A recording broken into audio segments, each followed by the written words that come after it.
Bueno, pues bienvenidas, bienvenidos al podcast de Caroteno de nuevo.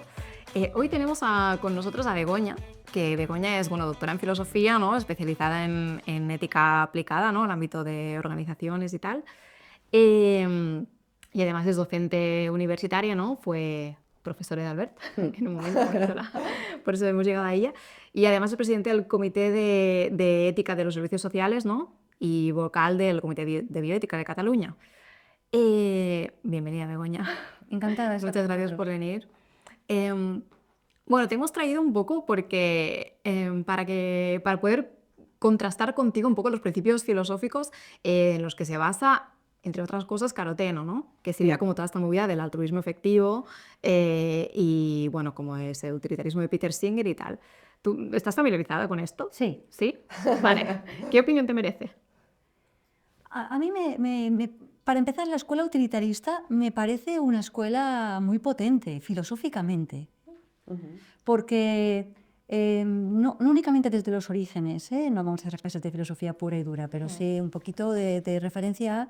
Los utilitaristas se dan cuenta que esto de la ética se había basado demasiado en construir a buenas personas, las éticas de las virtudes, que está muy bien, Aristóteles, la ética del deber, de Kant, hacer lo correcto por el correcto, que también estaban muy bien, pero ellos consideraban que había la parte más importante de lo que estaba en juego era la consecuencia del cambio real por el cual tú te pones a tomar una decisión. Y aquí el criterio era claramente la utilidad. La palabra no la inventan ellos, el concepto de utilitarismo sí, pero la palabra ya venía de Epicuro, ya venía de una manera de hacer ética mucho más pragmatista, mucho más de eficiencia. Eficiencia. Y por eso le pusieron el criterio de la corrección, está en que las consecuencias sean útiles. Evidentemente, útiles quiere decir, para empezar, en resolver el problema que nos hacía tomar decisiones, ¿no? Entonces, a mí en ese sentido me parece una escuela indispensable. Y además, son una escuela, como las buenas escuelas, que hay una crítica que se les hace, ellos se ponen a mejorarla. Y a lo largo del utilitarismo, ellos han ido cambiando. Por ejemplo, los clásicos, como es claramente Bentham y John Stuart Mill, hablaban de placer y dolor. Peter Singer ya habla de intereses, porque le parecía como un poco demasiado básico eso del placer y del dolor, demasiado o bien simplista biológico o demasiado atravesado por culturas, ¿no? Que es lo que genera. Mientras que la palabra interés tenía más respeto a lo que la persona quiere, ¿no? Entonces, me parece una escuela imprescindible. Como filosofía han hecho magníficas aportaciones, pero... Justo te iba a preguntar, como, ¿qué te parece que son las flaquezas? O... Exacto, yo creo que las potencias es prestar atención a que lo que nos interesa es que la acción sea útil, es decir, que las consecuencias resuelvan el problema por el que nos movíamos y esa resolución de problemas acaba tener que ver con cierta noción de felicidad, de satisfacción, de expectativas satisfechas, con lo cual yo ahí imposible sin ellos, imposible sin ellos. Y más en vuestro tema de Caroteno, ¿no? de una filantropía bien entendida, efectiva. No doy dinero y ya está, preocúpate de qué hacen con él, cómo llega y cómo has resuelto, cómo has roto el desequilibrio, a la simetría que había, ¿no? Por lo tanto, imprescindibles. ¿Dónde está mi pero? Pues mi pero está en que a veces, en nombre de la eficiencia rápida y buena, dejamos de ver las estructuras fundamentales que habría que deconstruir mejor y no únicamente, por ejemplo, tema de hoy. Pues una señora de 90 y pico años tiene una millonada en Estados Unidos porque vienen del ámbito de la medicina, el principal país donde se gastan más dinero en salud y más gente se muere. Eso de la bolsa o la vida, no, allá es la bolsa y la vida. Pues ha dado un montón de dinero a los estudiantes de medicina y les va a salir a todos los de esa facultad de medicina gratis la matrícula. Es efectiva, es filantropía efectiva, súper útil. Todo el mundo, matrícula gratuita. ¿Por qué son tan caras las matrículas de la facultad de medicina? Claro. O sea, yo voy al fundamento, con lo cual para mí el utilitarismo indispensable, pero se tiene que acompañar. Se tiene que acompañar de fundamentos que para mí son universales, mucho más más verticales, de profundidad, que tiene que ver con un concepto de condición humana, de dignidad, que claramente Albert me conoce, para mí es la tradición kantiana. La tradición kantiana. Y imposible también sin transformar al tipo de personas. A mí no me interesa una persona que esté todo el tiempo siendo muy efectiva con su filantropía o con su... ¿Le ponéis el nombre de filantropía o le ponéis el nombre? Pues, no sé, solidaridad, altruismo, Sí, activismo. altruismo, más o menos estamos hablando de lo mismo, ¿no? A mí me interesa también una persona que sea capaz de cambiar su manera de ver el mundo y su manera de consumir y su manera de ser y sus hábitos. Eso son la teoría de las virtudes. Conclusión, las falencias que le veo yo al utilitarismo son dobles. Una es que es necesaria pero no suficiente, se debe completar con las otras dos, las kantianas y las de las virtudes. Y eso, si quieres, me dato como un poco ecléctica. Yo creo que a veces son muy importantes los utilitaristas, pero no les dejemos de todos solos. Y la segunda falencia, y esto ya es un tema cultural, es que vienen del mundo anglosajón. Y ese es un problema. Pero no porque yo tenga ningún problema con los anglosajones, ¿no? Sino que han colonizado el mundo, no únicamente a nivel idiomático. Sí, a nivel cultural. ¿No? Colonizado a nivel cultural, ¿no? Entonces, a veces la eficiencia es un elefante en una cacharrería, destruyendo un montón de cosas. Bueno, a ver, la eficiencia. A ver, un momento. ¿Qué pasa? Pues que ellos son incapaces, y los utilitaristas son fundamentalmente anglosajones, son incapaces de pensar una alternativa a un capitalismo. Siempre acaban haciendo un capitalismo altruista, el capitalismo tal, y lo van adjetivando. Pero a lo mejor es el sustantivo lo que hay que replantear.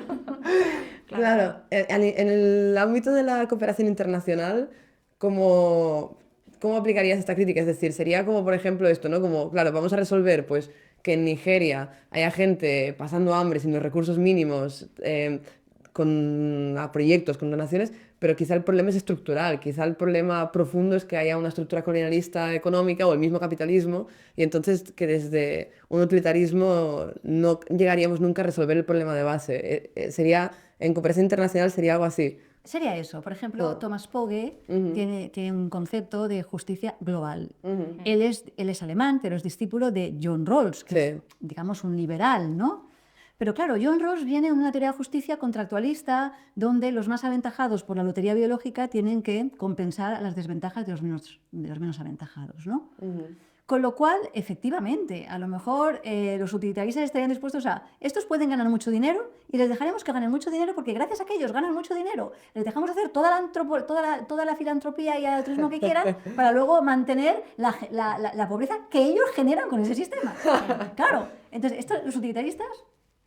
El tipo de altruismo utilitarista, eso no lo replantea siempre. Mientras que la justicia global, que también comparte con el utilitarismo esta visión de la teoría económica, ¿no? de generar riqueza, la mejor manera es llamar a que cada uno pueda ganar el dinero que quiera, pero hay un límite, y es que tú no te puedes beneficiar de tu lotería biológica y cultural, de tus ventajas, si con ello no disminuyes, tú te beneficias, pero los demás también. O sea, esta, por decirlo en la horquilla salarial, ¿no? La horquilla salarial. Muy profunda no puede ser, tiene que haber. Pero ahora voy a un segundo tema, que últimamente me encuentro mucho con esta temática que a mí filosóficamente me gusta, ¿no? O sea, lo que no podemos hacer es querer que los más vulnerables de la Tierra hagan la revolución. Porque a lo mejor los más vulnerables de la Tierra te quieren decir, no, es que yo quiero ser burgués también, como tú. Y cuando yo también sea burgués, a lo mejor nos apuntamos a hacer la revolución. Pero me parece un poco cruel que le digamos a los que hemos contaminado, a los países que están ahora, que no contaminen. Claro, en términos de cambio climático eso pasa un montón. O sea, déjame contaminar y cuando yo haya contaminado y me vaya enriqueciendo contaminando, me apuntaré a tu lista. Pues lo mismo, ¿no? Dices, es que yo esto lo veo mucho en el mundo social, ¿no? En el mundo social hay que, pues hay que empoderar a los vulnerables para que vean que el capitalismo heteropatriarcal y todo eso, que yo puedo compartir muchas causas, pero me parece un poco cruel que sea el más vulnerable el David quien tenga que luchar contra Goliat y que sea una parte de Goliat concienciada que le diga, no, nosotros te vamos a ayudar a ser David, pero nosotros te decimos como Goliat. Esto lo sabemos también por la generación de 68. ¿Quiénes hacen la generación de 68 intelectuales? Pues por esos universitarios pagados por el Estado. Yo soy profesora universitaria pagada por el Estado también, ¿eh? Pero yo siempre digo que la ética tiene que ver con el nivel de riesgo y de contradicciones que uno está dispuesto a asumir. Porque ser consecuente y coherente todo el rato, esto es muy complicado. Pero no me parece correcto que sean los más vulnerables quienes hagan una revolución estructural cuando ellos están fuera de las estructuras. Quienes mejor pueden cambiar las estructuras es quienes las están dominando y quienes están dentro. Claro. No, y Que son esos altruistas filantrópicos. eso a mí me recuerda que muchas veces he visto esa crítica como a la filantropía de, "Buah, no hay que ir a meterse en otro país, en los asuntos de la gente que vive ahí, como para ayudar desde el privilegio de aquí". Pero sí, claro, o sea, si los que les estamos o sea, amargando la vida somos nosotros, o es la gente más problemática que viene de aquí, porque son nuestras corporaciones, son nuestros intereses geográficos, pues tiene sentido para mí que también vayamos allí a intentar hacer cosas o ayudar o a transformar cosas, ¿no? Como que esperar que, pues eso, ¿no? Por ejemplo, yo he estado mucho tiempo con indígenas en el Amazonas y así, y a veces hay esa vertiente que dice, bueno, pues no vayamos allí, deja que los indígenas se protejan ellos o que ellos mismos se organicen y tal. Y está muy guay, claro que tienen que ser ellos quienes, en mi opinión, tienen que ser ellos quienes lideren sus movimientos, pero también tiene todo el sentido del mundo ayudar, porque no puedes esperar que ellos solo se enfrenten de repente a todo lo que nosotros estamos trayendo ahí. No son ellos lidiando con sus problemas, son lidiando con los problemas que les hemos dado nosotros. O sea, que es un poco... Y estos son los dos extremos que yo creo que es importante que evitemos, ¿no? Por un lado, lo que tú dices de, bueno, pues ahora de repente que sean ellos quienes se empoderen, que sean ellos quienes tomen las riendas, y por lo tanto retiramos las ayudas. Claro, no. Eso es aumentarles el mal de los que ya están mal. Exacto. Y eso el utilitarismo no te lo permitiría. En nombre de las buenas intenciones, bueno, pues ahora nada de altruismo, nada de filantropía. Todas las ONGs, todas las organizaciones más o menos altruistas nos retiramos. Y que ellos, bueno, eso me parece cruel. Pero también me parece cruel el resto. Es Claro. a título personal, cada uno dando su 15, su 10, su 20% de su sueldo, pero sin cambiar las estructuras. Exacto. Cuando son, y esta es la tesis de Thomas Pogge, ¿no? De la justicia global, las principales injusticias son estructurales. Y estructurales quiere decir sistema económico-jurídico. Económico-jurídico. Entonces, claro, ¿qué significa eso? Pues que hemos de estar dispuestos a, bueno, yo soy bastante partidaria de, sobre todo con los impactos ecológicos y demás, dejar de consumir y poder dar una parte de tu sueldo. Me parece bien esa propuesta de filantropía y de altruismo filantrópico efectivo, totalmente de acuerdo. No voy a dársela a cualquiera, sino que voy a dársela a aquellas personas que tengan una rendición de cuentas Exacto. mucho más potente que la que se está acostumbrado aquí, pero al mismo tiempo voy a pensar qué tipo de estructuras yo estoy alimentando, desde el consumo del móvil a qué tipo de empresas se están instaurando allá, con el dinero muchas veces de las mismas ONGs que potencian que entren las empresas para generar trabajo, pero que son empresas que son contaminantes, etcétera, etcétera. Porque este cambio de estructuras, desde tu punto de vista, ¿a quién le toca? A ver, yo creo que hay que tener en cuenta el concepto de responsabilidad y de delegación responsable. Esto tiene que ser proporcional al poder. Y tan inexacto me parece decir que el ciudadano particular no puede hacer nada. Yo no puedo cambiar el hambre del mundo. Bueno, el hambre en el mundo no, pero de este que está hoy aquí, sí. Claro. ¿Sabes? Con lo cual, para mí la responsabilidad es proporcional al poder. Y hay que ser muy honesto a ver hasta qué punto no estás usando un poder que tendrías, ni que sea económico, ¿eh? Y a la inversa, ¿qué tipo de no poder estás con cierta complicidad permitiendo con tu omisión, ¿no? Claro. Y esto va desde, a título individual, va desde el nivel de dar dinero, lo que puedas, a dar tu tiempo, a los que están cerca, a los que están tal, y sobre todo a nivel de votaciones y de participaciones políticas. Vale, voy a volver un poquito atrás a la conversación porque me he quedado con una pregunta. Antes que hablabas de los utilitaristas, que dices, bueno, los anteriores estaban más con el tema de placer-dolor y llegó un momento que entró el concepto de interés. ¿Todo interés era válido o había algún tipo de criterio para decidir como éticamente qué intereses son válidos y cuáles no, cuáles son éticos y cuáles no, según los utilitaristas, ¿no? Como, ¿cuál era el criterio? Claro, hay criterio. El criterio es En el caso de Stuart Mill, que es el clásico, máxima felicidad para el máximo número de personas. Esto es, si tú tienes una gran felicidad, pero solamente te beneficias tú, para Stuart Mill es, y bueno, para Vincent también, es censurable, porque podías haberlo compartido. Pero es que además es tonto, porque todos sabemos que el placer compartido se maximiza. No hace falta ser muy listo. O sea, dices, bueno, yo voy a tomarme una paella ahora. Y la paella es toda para mí. Bueno, la paella está objetivamente igual de buena si se comparte como si no. Pero claro, la paella no solamente comerse la paella, es el acto social de la paella. Y a lo mejor salgo a menos arroz, pero el acto social de la paella, y había gente que se enfadara porque dice, bueno, claro, es que me he quedado con hambre. Digo, ¿cuál era la finalidad? Te he dicho, ¿no? ¿Cuál era la finalidad de comernos una paella? ¿Comer una paella o compartir una paella y la conversación que viene después para la paella, ¿no? Por tanto, para mí era importante que los utilitaristas, cuando pensaban la felicidad, la pensaban siempre abierta al máximo número de personas. Peter Singer, al hacer claramente un cambio entre el placer y el dolor y hablar de intereses, claramente él dice la pregunta, ¿y si todo el mundo hiciera lo mismo? Y esa es una vertiente kantiana, pero en clave consecuencialista. O sea, Kant se pregunta siempre, obra de tal manera que puedas querer que tu máxima se convierta en una eyaculación. En vulgar. Cada vez que actúes, piensa, todo el mundo debería actuar como yo, y si la respuesta es no, pero mira, ¿no? Pero la consecuencia no lo pensaba en clave kantiana.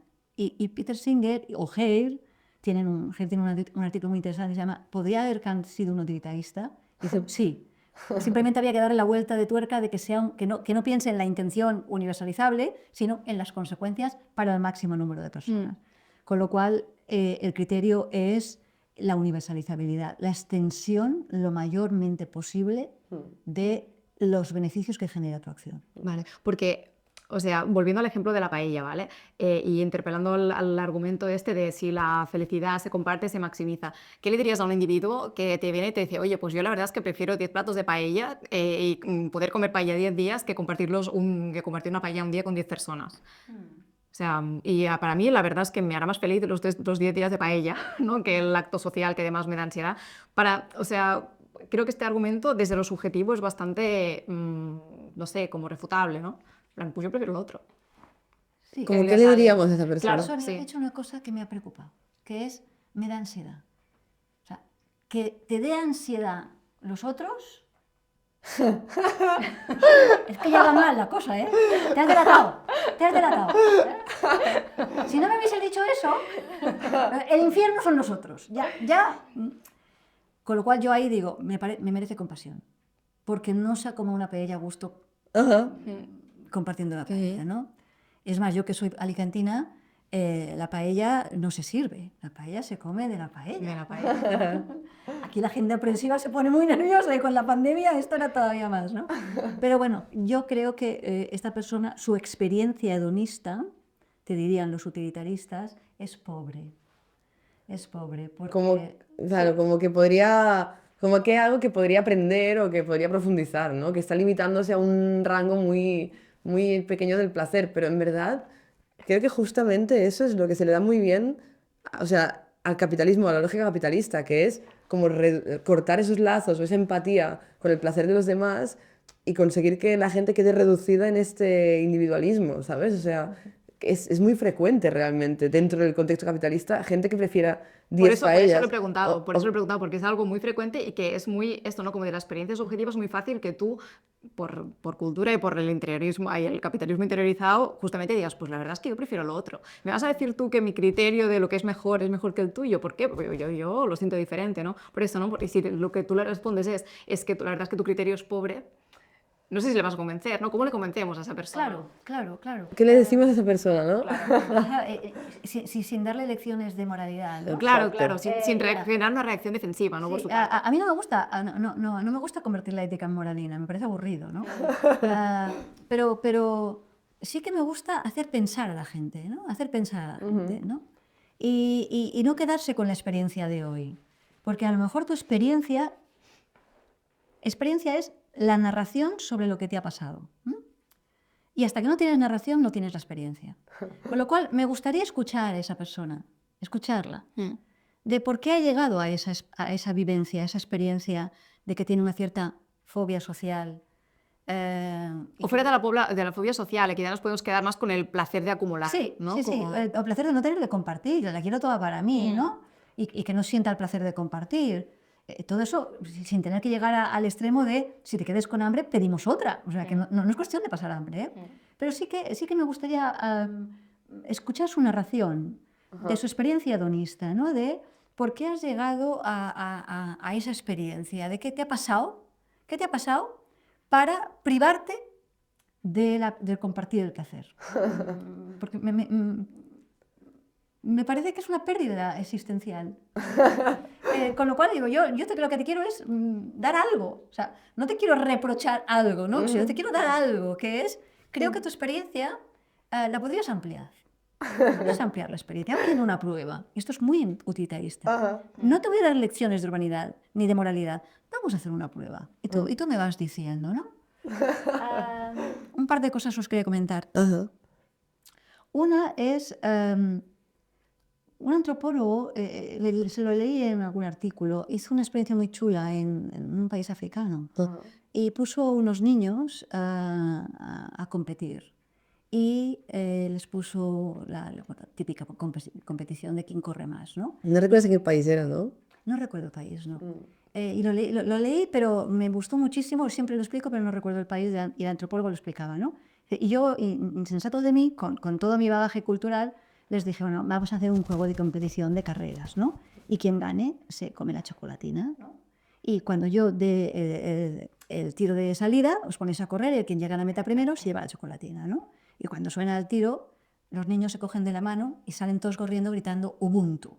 Esa es muy conocida anécdota del Ubuntu, ¿no? Claro, ¿qué era el Ubuntu? El Ubuntu es algo así como todos juntos. Hay una chocolatina, pues nos la repartimos. Y no lo dudaron. Claro. Claro, en aquella tribu o nos salvamos todos o no se salva nadie.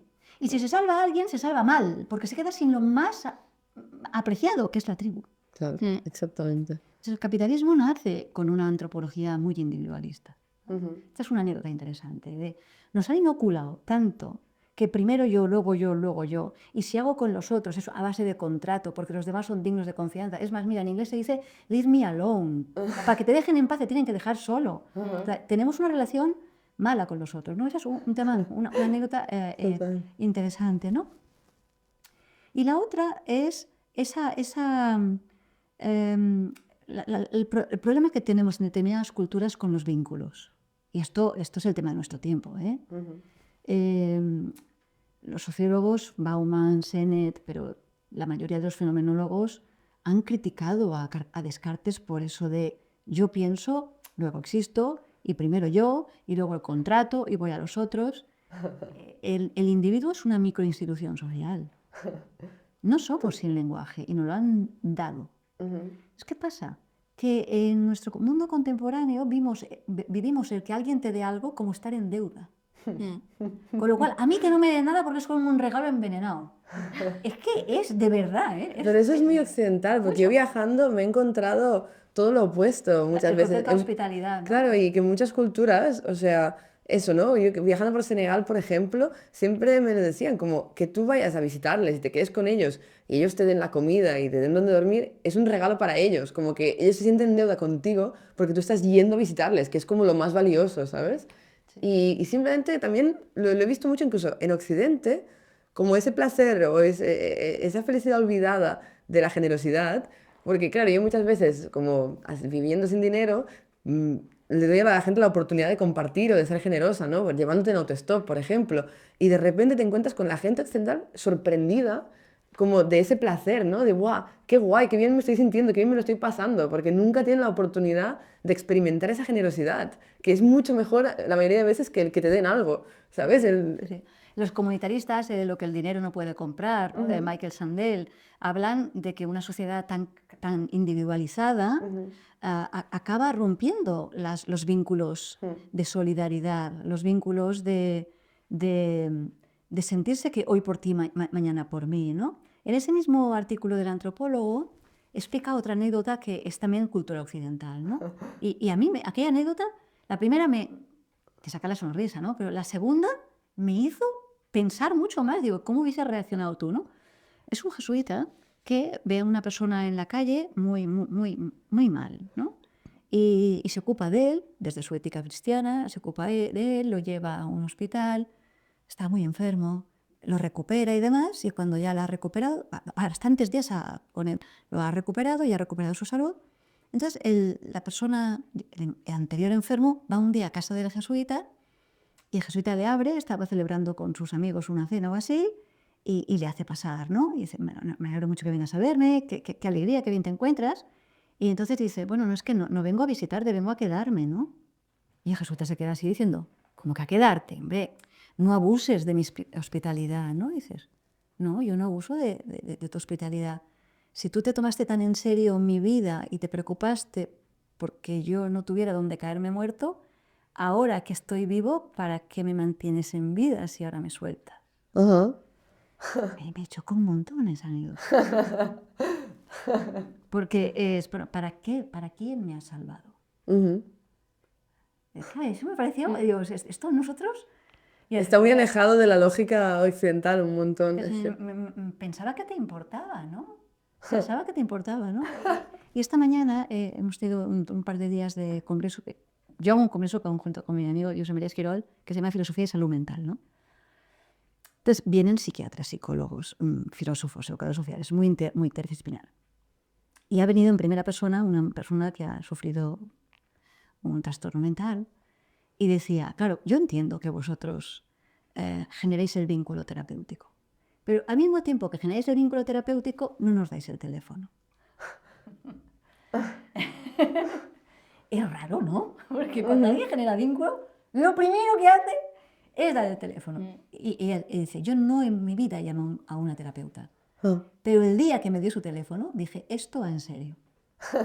Claro, y esa es una anécdota. ¿Cuál es la categoría?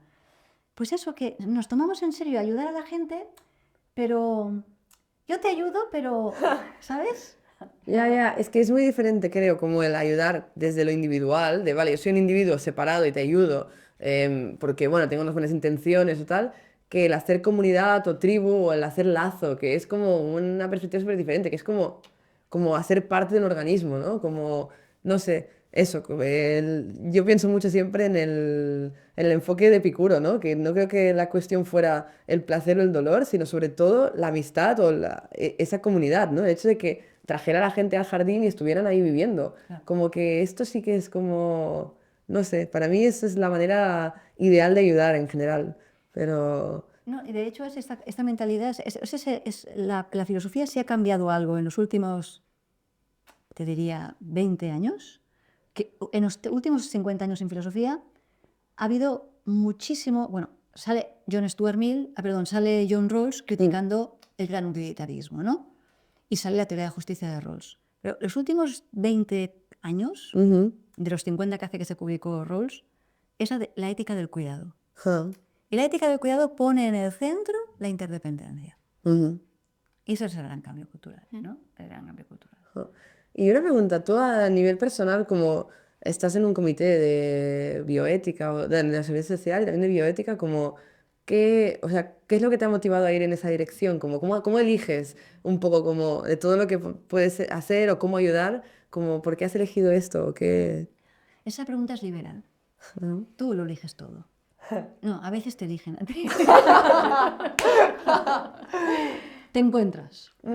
Te encuentras, ¿no? Sí que hay cosas que sí que tú dices, a mí esto me gusta, me interesa, me formo, pero luego hay dos aspectos. Una, la que te he dicho, te escogen, y otra, por supuesto, tú también te dejas escoger, ¿eh?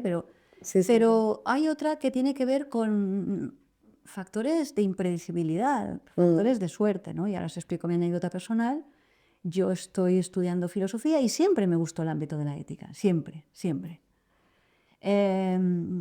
Y me gustaba la ética como no me la explicaban. A mí me explicaban Kant. Y me acuerdo hablando con el profesor de ética de aquel momento, Norbert Bilbeny, el catedrático que ahora se acaba de jubilar. Me decía Norbert, ¿qué te parecen mis clases y demás? Digo, no, sí, a mí me gusta mucho lo que explicas y tal, pero no me pones ni un solo ejemplo de verdad.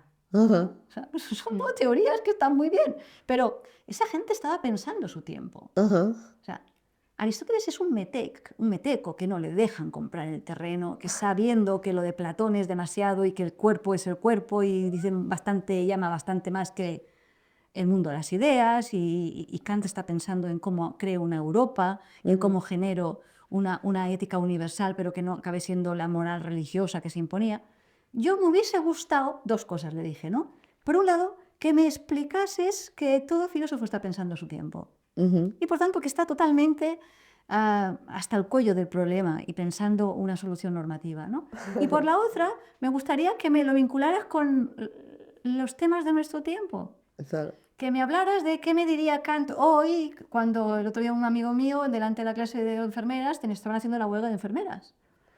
Y decía, bueno, y esto se va a alargar mucho porque tenéis listas de espera y demás, y las enfermeras diciendo, bueno, pues que el salario y demás, y bueno, pero la enfermería tiene que tener un salario bueno, pero fundamentalmente su causa y su razón de ser es que los enfermos no se nos mueran, ¿no? Y hubo una enfermera que se sintió como incomodada porque estaba como criticando el derecho a la huelga.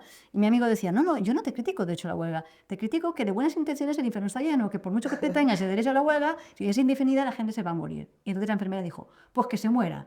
Y él le dijo, pues que sea tu hijo. ¿Qué le has tocado? ¿Qué le has tocado? La situación. O sea, no me hables de abstractos, ¿no? Entonces mis profesores, muy buenos profesores que tuve de ética, no eran capaces de hacerme el vínculo con la situación. Y no teníamos asignaturas de ética aplicada, ahora tenemos. Y se encuentra un ginecólogo jesuita por el camino y viene un día, me pide hablar conmigo.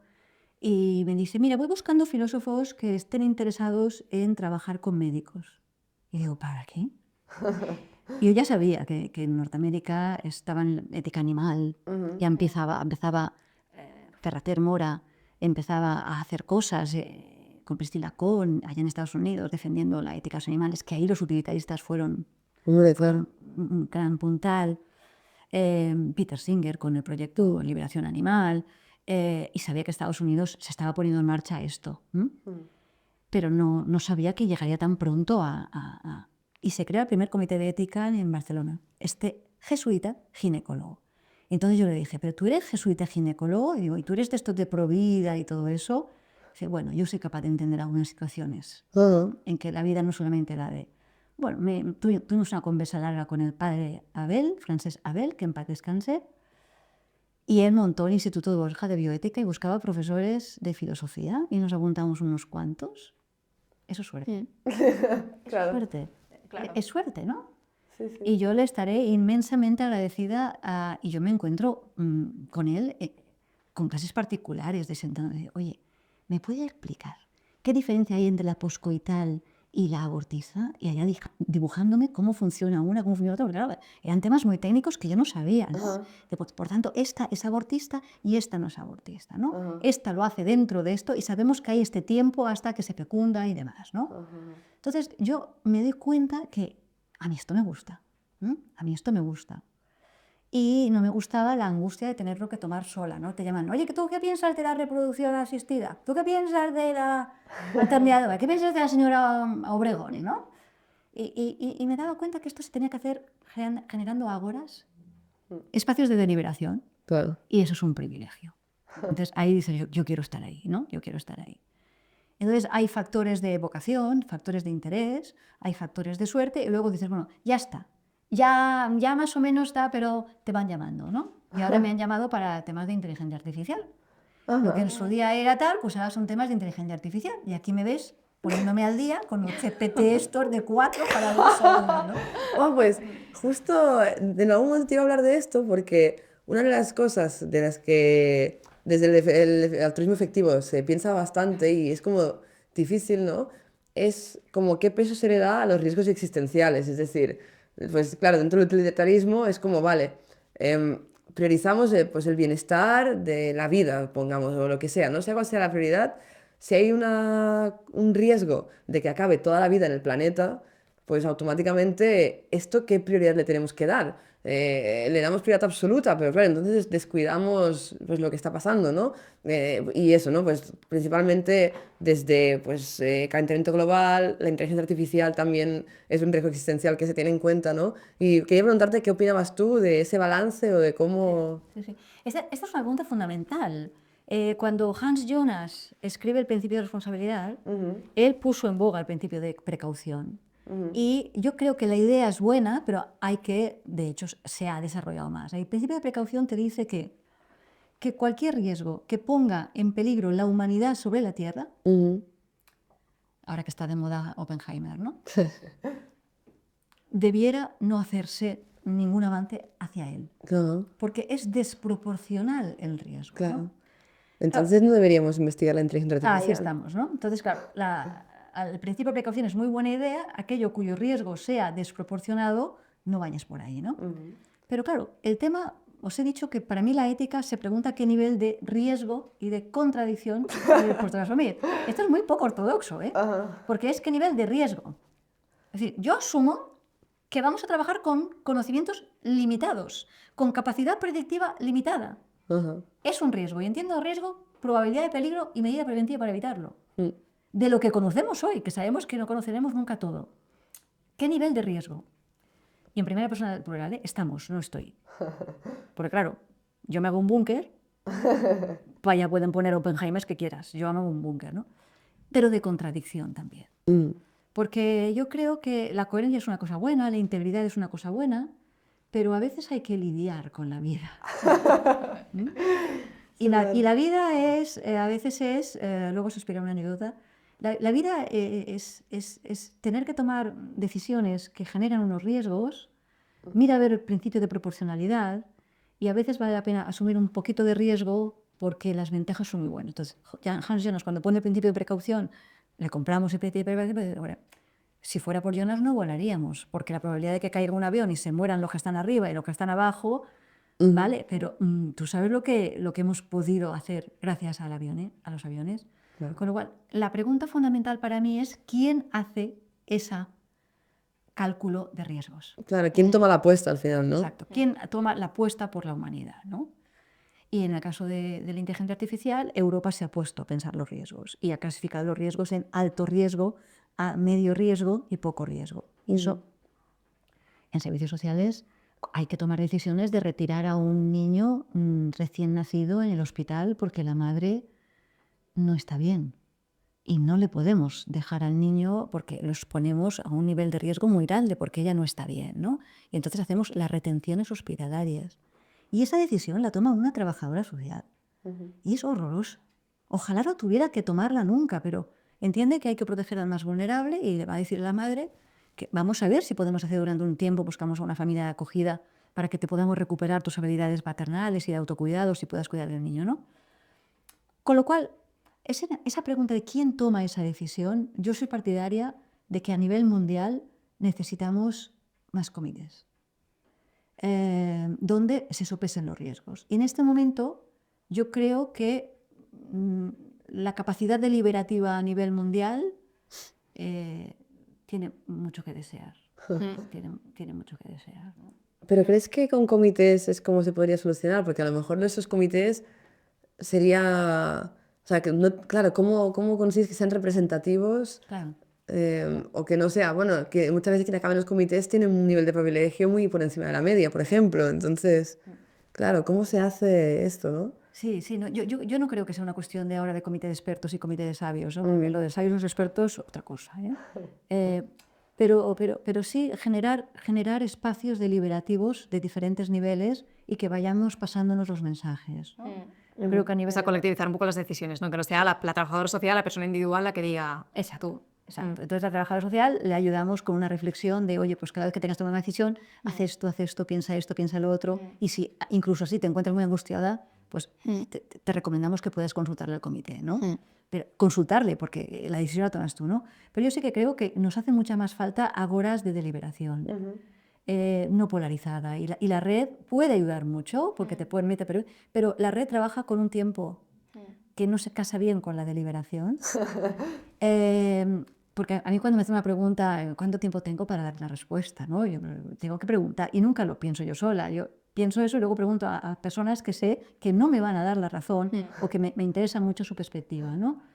Pero yo sí que creo que nos hace mucho más falta espacios de calma deliberativos donde la gente como mínimo entienda dos cosas. La dificultad de la decisión, que no es ni blanco ni negro, sino que es trágica, porque se puede tomar de una manera o de otra, y que hagamos lo que hagamos, nos podemos equivocar, a pesar de que haya buenas intenciones, a pesar de que hayamos calculado, pero había buena intención y corregiremos enseguida, ¿no? Y yo me parece que cada vez más, y eso ya se quejaba Kant en un libro, en un capítulo que se llama ¿Qué es ilustración?, estamos muy acostumbrados a delegar, a pagar para que me des la decisión ya tomada y yo prescripción médica, prescripción psicológica, prescripción terapéutica y YouTube me dicen lo que tengo que comer, cuántos pasos tengo que caminar, o sea, todo así, ¿no? Me parece que es muy importante la deliberación interior, el soliloquio interior, y luego vas a deliberar.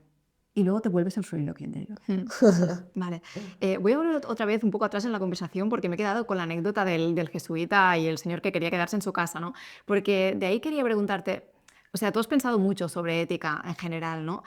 ¿Cuándo has conseguido aplicar estas reflexiones en tu vida cotidiana? O sea, ¿tú acogerías a esa persona, te lo quedarías a vivir?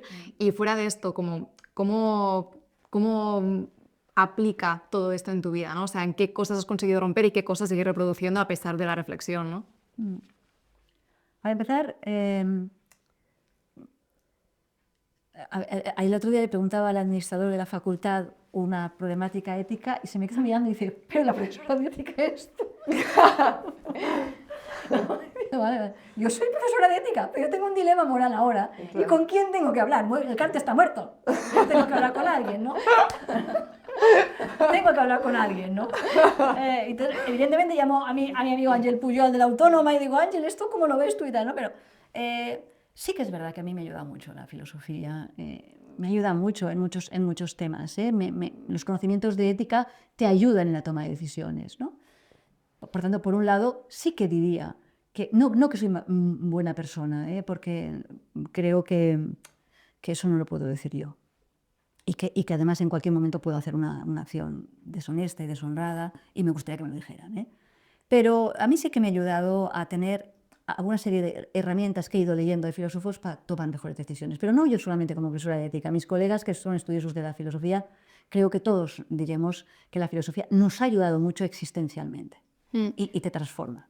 ¿Puedes poner algún ejemplo como de alguna decisión que tomaste de una manera y no lo hubieras tomado sin conocimientos específicos?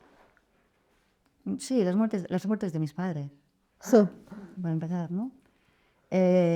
Yo estaba muy puesta en temas de acompañar a los médicos. Estuvimos detrás de que hubiera una ley de despenalizado de eutanasia y demás, ¿no? Y mis hermanas estaban mucho más angustiadas cuando mi padre estaba. Y yo ahí dije, yo aquí puedo ayudar con mis conocimientos, ¿no? Y es mi padre, ¿no? Y dije, creo que papá ya ha llegado su momento y si hay parada cardiorrespiratoria, no recuperaremos, no animaremos, no reanimaremos. Y mis hermanas se me quedaron mirando, ¿estás segura? Y digo, sí, y así lo vamos a transmitir a los médicos, ¿no? Yo creo que ahí la paz con la que murió mi padre, sin estar muchos más días en el hospital, recuerdo, y la paz que di a mis hermanas de decir, papá, ya, ¿por qué lo vamos a reanimar? ¿No? Yo ahí me di cuenta, pues es un tema muy cercano, ¿no? Pero luego también soy capaz de reprocharme muchas cosas, de decir, puedes haber aplicado un poco más a Aristóteles aquí, ¿no? O puedes haber aplicado un poco más, porque, o, por ejemplo, mi ingenuidad, yo a veces me fustigo utilitarísticamente diciendo, pero qué ingenua que eres, ¿no? Decir, puedes haber sido un poco más estratégica y haber calculado mejor las consecuencias, ¿no? Por tanto, yo creo que sí que te ayuda en tu vida cotidiana, pero, segunda y última, siempre naces desde cero. Y con lo cual, por mucho que hayas leído, por mucho que quieras saber y que tengas ese deseo de ser coherente con lo que estás leyendo, somos humanos y por tanto hay muchas cosas de mi vida que son indisponibles. Es decir, para nada me conozco. Yo, el axioma socrático de conocer a ti mismo, imposible. Cada día no únicamente me sorprendo, sino sobre todo me doy sustos, ¿no? Es decir, ¿qué haces haciendo eso, no? ¿Qué haces pensando eso, no? Por lo cual, me da la sensación que creer que el filósofo lo controla todo y es el sabio, yo no. No, y mi pregunta creo que iba más hacia algo como muy aplicado desde lo anecdótico, ¿no? Es decir, y desde lo estructural que hablábamos antes, ¿no? Es como hasta qué punto has conseguido romper determinadas estructuras, ¿no? Hasta qué punto te plantearías seriamente hospedar al señor que te pica la puerta, en plan, me puedo quedar en tu casa, ¿no? ¿Hasta qué punto? Pues te voy a poner claramente la respuesta, mi casa es muy importante, porque tengo una vida muy social y necesito recogimiento. Yo me recupero en el recogimiento. Entonces mi casa es un lugar de muchísima intimidad, de silencio, y me costaría mucho. Claro. Me costaría mucho. No me costaría tanto dar dinero, no me costaría tanto hacer voluntariado de tiempo, pero la casa me has tocado el punto débil. No soy nada bondadosa. Soy hospitalaria, pero un rato. Vienes a las 4, pero a las 7 hemos quedado que te vas. Claro. Esto con punto débil, ¿eh? Pero porque para mí, yo me alimento mucho de tiempo de silencio. Oye, tenemos que hacer la pregunta de este Aje, ahora ahora que he hecho mismo, eso. sí, ahora que has dicho que con el dinero te es más fácil, tenemos una pregunta que siempre hacemos, ¿vale? En este podcast, que es ¿cuánto dinero has donado a ONGs, entidades benéficas o causas en el último año? ¿Y a cuáles? Vale. Esto me siento mal, me siento mal, pero yo diversifico. No os voy a dar cantidades, Vale. porque van a haber algunas que les doy 20 euros y a otras que les doy 150. No, queríamos el cómputo El cómputo global. total, pues la verdad es que cuando hago la declaración de la renta digo, oh, pues mira, me descuentan, porcentual, ¿no? Todas nacionales. Y el cómputo, pues no te lo sé decir, no te lo sé decir. No te lo sé decir porque, te soy sincera, no es por no te quiero decir. Soy pésima con los números. Y en eso soy un poco utilitarista. O sea, ¿cómo es posible que yo tenga una memoria fotográfica con los textos que te puedo decir, oye, esto es aquí en esta página de la crítica razón pura, y va a ser nota número 4, y con los números, pero increíble, increíble. No me acuerdo de ningún número de móvil. Vale, no hace falta una cantidad específica, pero sí un poco a qué tipo de causas sueles donar. Sí, mira, yo doy causas a gente que hace cosas intelectuales, de divulgar contenido. La mayoría son sociales, doy dinero a gente que ayuda a gente muy miserable, gente sin hogar, temas de hospitales, niños. Yo diría que son todas nacionales. Y te voy a preguntar, ¿cómo eliges a qué organizaciones o a qué proyectos das dinero y por qué nacionales? Sí, la más internacional son Metges Sense Fronteras y empecé con ellos. Es la primera que cuando tuve el primer sueldo yo creía que iba a ser pobre, porque veis, no soy pobre para nada, pero yo pensaba que, entonces cuando el primer sueldo que gané de profe de filosofía en un instituto, me apunté a Médicos Sin Fronteras y sigo con ellos. Y es los más internacionales. Y me gusta mucho porque dan un servicio claro, un servicio muy claro, ¿no? Pero luego también tienen una buena atención de informarte de tal, pero luego me dicen, bueno, los médicos de allá, cuando tú viajas, son neuristas y viven muy bien y demás, pero yo digo, es que siempre se puede criticar, porque qué nivel de contradicción y de riesgos, ¿no? Estos son los más internacionales, los demás son gente que conozco, siempre es así, siempre es gente que conozco, que les conozco, porque he estado en su patronato, porque les he hecho una conferencia y me he interesado por ver su página web y les he pedido que me enseñen qué están haciendo, y fundamentalmente... Y en ese sentido eso, bueno, el hecho de conocerlos creo que es un factor, ¿no? O sea, porque te da confianza quizá en que sabes lo que están haciendo o así, pero ¿qué razonamiento, qué te lleva a priorizar más cosas nacionales que, por ejemplo, ir a ayudar a los países donde tendría más impacto o algo así? ¿Como es porque no conoces tanto esos proyectos o...? Sí. Es un tema de proximidad. Es un tema de proximidad. Pero en la aldea global cada vez podemos ser más próximos, ¿no? Pero me he regido por un criterio muy nacional y por tanto decimonónico, casi. Yo creo que ahora podemos hacer ese salto internacional, ¿no? Pero siempre ha sido causas que yo veo que claramente les llegan, o sea, lo he visto. O sea, es que he visto que, os hablo claramente de la Fundación Arrels, yo he visto lo que hacen con la gente sin pagar, ¿no? Pero el criterio que tomo es el de proximidad, que yo veo que es un poco kilómetro cero. ¿No? Es un poco kilómetro cero.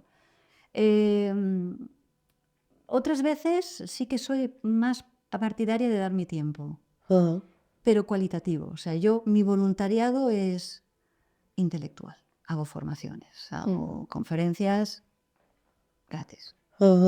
Es mi manera también por no economizarlo todo, ¿no? Entonces hay gente que me llama y me dicen esto no te lo podemos pagar, es voluntariado, pero si creo en la causa, en su causa, doy mi tiempo. Y a veces creo que, bueno, es lo que hablábamos antes de la delegación de poder, ¿no? Pues yo creo pues, que esta gente en prisión, por ejemplo, no va a recibir nunca una clase de filosofía en prisión. Pues voy a ir a hacer una clase de filosofía, hablar de prisión, ¿no? Y no quiero cobrar nada. Y eso a veces dices, es que creo que merecen tener clases universitarias también allá, ¿no?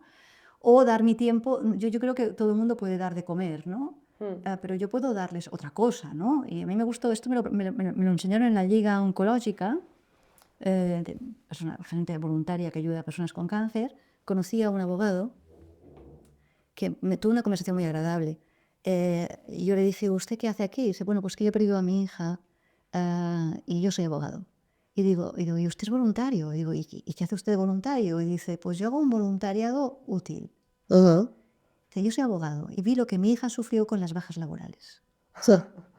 Y yo facilito a todas las personas que tienen unas bajas laborales largas todos esos papeles, porque cuando estás enferma se te hace muy cuesta arriba entrar con la burocracia y luego, como soy abogado, pues informo mucho de que tienen derecho a un 100% y no un tanto por ciento. Entonces me dije, ¿ves? Eso es el voluntariado cualificado útil, ¿no? Digo, ¿en qué puedo ser más útil? Digo, pues yo no te voy a hacer clases de teatro porque yo no sirvo para eso. ¿Yo para qué sirvo? Pues creo que eso sí que lo sé hacer. Creo que sé hacer clases. Pues yo hago eso. Claro, tiene sentido. Y una cosa más de eso, ¿cómo decides en cuanto a los animales? ¿Sabes? O sea, ¿cómo haces esa distinción a la hora de... Porque te has enfocado mucho más en general en los humanos, ¿no? ¿Y cómo lo piensas tú? ¿Cuál es tu opinión a nivel de sufrimiento animal o de solidaridad o filantropía animal? Como, pues, ¿por qué en tu caso pues, quizá no te has metido tanto en esto? O bueno, quizá porque no puedes dar anestesia a los animales, pero a nivel económico, por ejemplo, ¿tienes alguna razón o...? Creo que si cuidamos a los humanos, cuidaremos mejor a los animales. Por supuesto, firmaré todo lo que haga falta para que haya cambios de leyes. Creo que toda criatura que tiene capacidad de sufrir, hasta el musgo incluido, toda entidad que tiene capacidad de tener intereses vitales, y esto es muy utilitarista, que respirar. O sea, a mí me encantan las plantas, me gustan los perros, pocos animales más. Pero, porque me relaciono bien con los perros, pero con los otros no los conozco tanto, ¿no? Pero me parece que tienen intereses, ¿no? Y a la hora de comprar huevos, pues voy a comprar unos huevos que me garanticen que no están allá en un metro o tal, y no diré gallinas felices porque me hace exagerado, pero sí por gallinas sueltas, como mínimo sueltas, y que se alimentan un poco mejor, sí, ¿no? Pero fundamentalmente creo que toda criatura viva. Luego algunos amigos míos me dirían, bueno, toda criatura viva no, porque por ahí hay algunas organismos vivos que a lo mejor vale la pena frenarles un poco, ¿no? Pero en general todo ser que tiene intereses, a mí me gustan mucho las plantas, yo si veo que están sufriendo, yo veo que sufre. O sea, tengo esa sensibilidad desarrollada. Mi padre me la desarrolló y me la desarrolló hacia determinados animales, ¿no? Y cuando en casa, mi padre le gusta mucho la arroz con conejo, cuando decapitábamos al conejo, mi padre se preocupaba de enseñarme cómo decapitar al conejo con un solo golpe seco.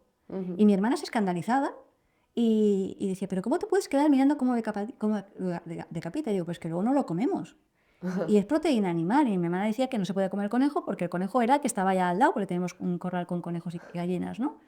Y decía, pero bueno, nosotros hemos cuidado al conejo, le hemos dado una buena vida y ahora no lo comemos, ¿no? Y entonces mi hermana tuvo un tiempo vegetariana, pero luego ya se quitó. Pero la idea era, mi padre me enseñaba, bueno, no lo vamos a comer, vamos a darle gracias a su vida, no vamos a comer, pero vamos a darle que la muerte no sea mala, ¿no? Y si tú no sabes darle el golpe seco y bueno, lo vas a hacer sufrir. Entonces, era su manera, sin ningún conocimiento animal, de proteger a esa criatura, ¿no? Entonces, yo creo que es importante poder defender todo lo que podamos, nuestra vida, sin atropellar la de otros, ¿no? Esta convivencia de variedad también de flora y fauna. Ahora bien, yo priorizo lo humano, por tanto, antropocéntricamente, no porque sea la mejor de las criaturas, pero sí la que más se puede cargar de responsabilidad. Ese es el argumento. Por tanto, si yo soy antropocéntrica es porque no hay manera de hacerse cargo del resto de seres si no es asumiendo nuestro poder sobre ellos, para bien y para mal. Con lo cual, soy partidaria de reducir todo lo que podamos. La ingesta proteica, si la podemos reducir sin hacer tanto daño a ellos, pero si a lo mejor luego resulta que necesita proteínas y tenemos que hacer un montón de productos y además el impuesto del tofu y de la eura y de esas cosas que cobran un montón de dinero, esto es un lujo, quiero que haya una responsabilidad humana para hacer la convivencia pacífica con el resto de las especies. Pero si digo los humanos primero, es porque tienen más poder, es decir, más responsabilidad. Vale, fantástico, Begoña. Escúchame, una última pregunta para ir cerrando. ¿Cuál ha sido el dilema ético en tu vida personal que más te costaba resolver que recuerdes?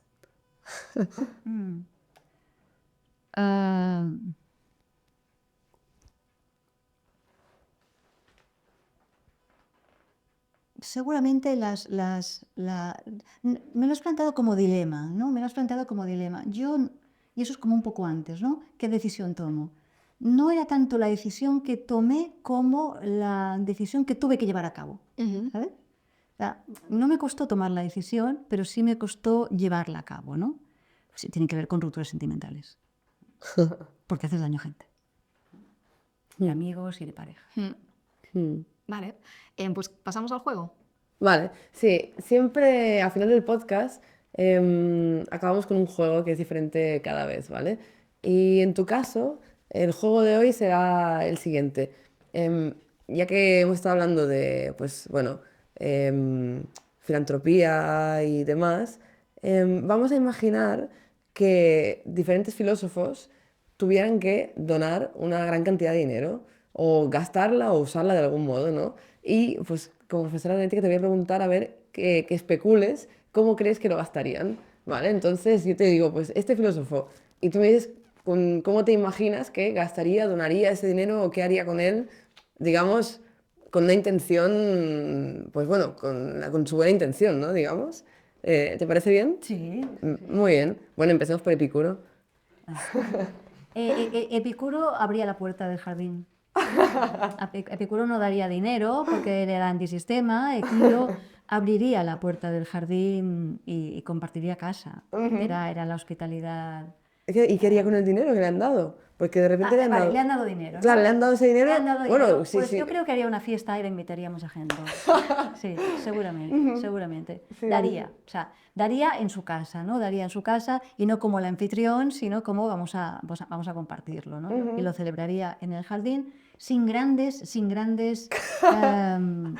excesos, ¿no?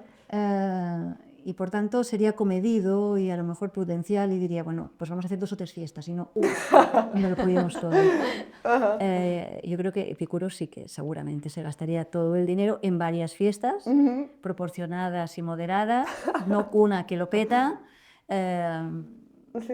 y luego los pondría a limpiar el jardín. Esta parte es la que nos falla. Hay que recoger, ¿eh? Para saber hay que recoger. Jolín, vale. Vale. Bueno, ¿qué haría Kant? ¿Qué haría Kant? Preguntaría de dónde viene ese vino. Y según de dónde viniera y lo que las condiciones que pusiera, diría que no. Es decir, si le dan un dinero, preguntaría ¿y de dónde viene este dinero? Y si le dicen que te lo tienes que gastar todo en tantas horas, se sentiría muy heterónomamente presionado y diría... No, bueno, vamos a imaginar que se lo encuentra. Sí, que se encuentra ese dinero. Pues yo estoy convencida que iría a la policía a decir, me he encontrado este dinero, con lo cual hay gente... Creo que ha habido gente que sea tal. Y entonces la policía dice, mire, es tanto. Y usted tan bueno que se lo quede usted. Vamos a ponerlo aquí, ¿ves? Vamos a ponerlo aquí, así te contesto, ¿ves? Vale, ¿en dónde me lo quedo? Entonces lo que cantaría es... yo creo que como buen profesor universitario iría a la universidad y diría cuántas becas podemos generar. Luego iría a ver las personas más necesitadas de la ciudad y hablaría con los políticos y diría con este dinero cuántas políticas públicas podemos hacer para que la distribución sea equitativa. Es decir, haría una justicia muy procedimental. Sí, Pondría en marcha unos procedimientos formales para que lo recibiera la gente, pero no le impondría una determinada medida finalista. Es un tema interesante. Sí. Porque a veces cuando decimos no vamos a dar alimentos, vamos a dar una tarjeta de crédito para que la gente se compre lo que quiera, llega la gran pregunta de ¿se ha fundido los 50 euros para comprar a la semana en whisky? Claro, digo, nosotros vamos a imponer la salud, vamos a claro, pero es que nosotros no queremos darle 50 euros para su adicción, ¿no? Entonces, Kant yo creo que sí que no impondría un concepto perfeccionista de felicidad, que se lo gasten en lo que quieran. ¿No? ¿Y qué haría Nietzsche? ¿Qué haría Nietzsche? Es difícil, ¿eh? Sí, mira, Nietzsche es difícil, ¿eh? Nietzsche es difícil.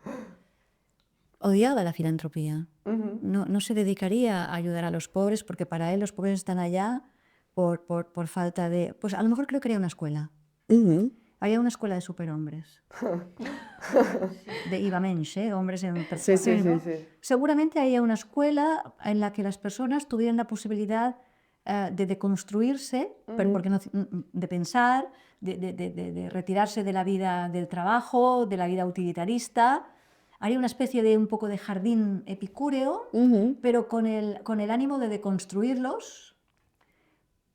Y se puliría el dinero para que lo pudieran deconstruir y disfrutar la belleza, pero luego sería bastante más austero que Epicuro, porque lo que no me mata me hace más fuerte. Con lo cual los haría blandengues si lo resuelve la vida. Es verdad. Creo que hay una escuela. Vale, va. Bueno, ya sabemos lo que haría Peter Singer, así que esto lo vamos a pasar. Voy a preguntar, a ver, ¿cuál ponemos para el final? Para una mujer, ¿no? Claro, sí. Quería Judith Butler. Sí. Estaba pensando en algún post-estructuralista, así que Judith Butler, mola. Judith Butler o Joan Tronto son chicas estupendas que están haciendo una muy buena aportación a la filosofía, ¿no? Yo creo que Judith Butler y Tronto harían cosas de estas. Invertirían en que gente joven pudiera divulgar una nueva cultura donde deconstruyéramos las estructuras a golpe de pantallas y a golpe de cambios de mentalidades y por tanto invertirían en crear puestos de trabajo en la nueva industria del conocimiento para hacer lo mismo que haría Nietzsche y Epicuro con su escuela, pero a nivel global, cuidando a personas, ¿no? Cuidando a personas y sobre todo Judith Butler tendría más en cuenta todo el tema de género para acabar con las violencias más de tipo género y Tronto haría un cuidado de las democracias y por tanto haría una divulgación de los ciudadanos para que transformemos la democracia y hagamos instituciones un poco más cuidadosas de las burocrático-verticales que tenemos ahora. Genial, Begoña. Pues siempre cerramos el podcast con un juego de asociación libre rápido, ¿vale? O sea, te tiramos una palabra y nos respondes con la primera palabra que se te ocurra. ¿Te parece?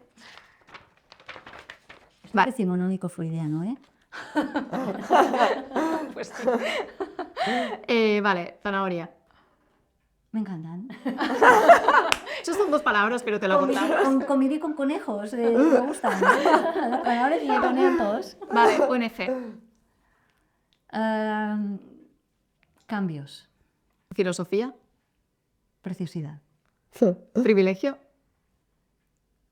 A deconstruir. Kant. Maravilloso. ¿Verdad? Fascinante. Altruismo. Generosidad. Dinero. Reconsiderable. Reconsiderable. Ética. Pasión. Y solidaridad. fraternidad. Muy bien, pues con esto hemos acabado el podcast de hoy. Muchísimas gracias, Begoña, por muchas venir a gracias. colaborar. Ha sido un placer. Bueno, Qué guay. fin. Muy bien.